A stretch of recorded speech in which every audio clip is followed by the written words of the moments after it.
Baakiyalakshmi serial next பிரேமோ என்ன மாதிரியான ட்விஸ்டாக போகுதுன்னு பார்க்கலாம். ஈஸ்வரி வந்து சொல்கிறாங்க, அப்போ நீ வந்து என்னை வந்து நான் என்ன சொன்னாலும் நீ கேட்பியான்னு சொல்லிட்டு கேட்குறாங்க. ஆமாம்மா, நீங்கள் என்ன சொன்னாலும் நான் கண்டிப்பாக கேட்பேன்னு சொல்லிட்டு சொன்னதும் சரி ஓகே, அப்போ நான் என்ன சொன்னாலும் நீ கேட்பல கண்டிப்பாக மாட்டுறாங்க. இங்கே பாரு கோபி, நம்ம வந்து இந்த அளவுக்கு வந்து ரொம்பவே வந்து மனசு உடைஞ்சி போயிருக்கோம். எப்போ ராதிகா நம்மளுடைய லைஃபுக்குள்ளே வந்தாலோ அப்பத்துலேருந்து தான் நமக்கு பிரச்சனை மேலே பிரச்சனை வருது. அதனால் நீ என்ன பண்ணுறேன்னா ராதிகாவை டைவர்ஸ் பண்ணிட்டு வா, அடுத்த நிமிஷமே உன்னை நான் சேர்த்துக்கிறேன்னு சொல்கிறாங்க.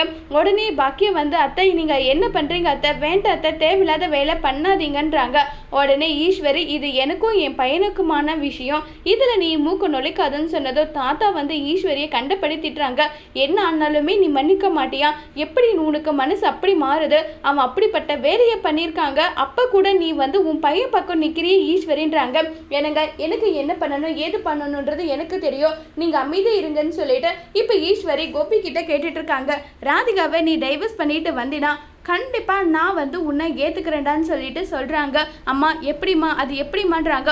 ஒரு பெத்த அம்மாவை வந்து ஜெயிலுக்கு தள்ளி இப்படியெல்லாம் கொடுமைப்படுத்தியிருக்க உன் பொண்டாட்டி, அப்போ நான் முக்கியமோ அவன் முக்கியமான்றதை நீ முடிவு பண்ணிக்கோ, அதுக்கப்புறம் வந்து எதாக இருந்தாலும் என்கிட்ட பேசுன்னு சொல்லிட்டு ஈஸ்வரி கோபி திரும்ப அனுப்பிடுறாங்க. அதோட இந்த பிரமவை முடிச்சிருக்காங்க.